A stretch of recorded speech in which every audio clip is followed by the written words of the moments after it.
Today I made some homemade soaps. And how did I do that?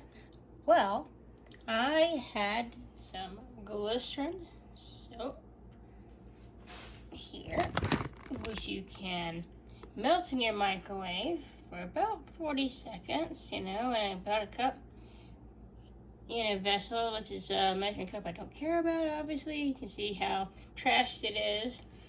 You need some kind of vessel. This is the one that these soaps just came out of. That's why it looks like that. And I also used,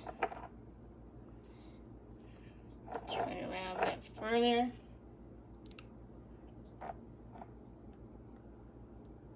Orchid was the scent, but I've got loads of scents over here that I can choose from, and I chose these are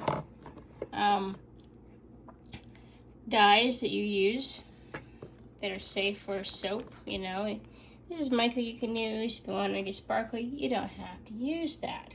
And what you do is once you got it all melted in this, you put it into here or whatever molds you have. These are nice because they're flexible. And you use it in, and then I recommend you put it into a pan because it is flexible and it's very liquidy when you put it into your fridge, because that's how they harden up. See? Once they harden up, you can see the design is a lovely snowflake design.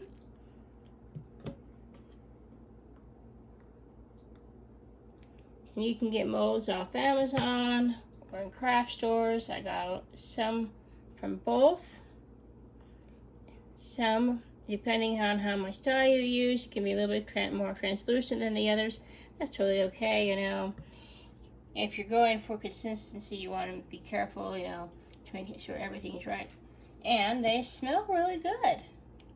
And that's basically how you make these things. You can also make it with shea butter if you want it more opaque.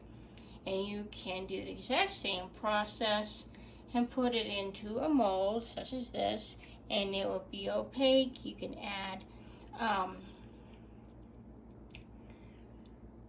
dried things like dried flowers or dried nice herbs, whatever you can think of. There's lots of possibilities with these things. Anyways, that's the basis of how you make glycerin soap.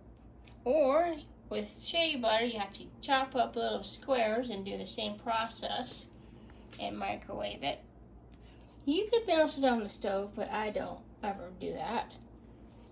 And there you go. Hope you liked the video. Sorry, my kitchen is kind of disorganized, but that's the basis of how you make this.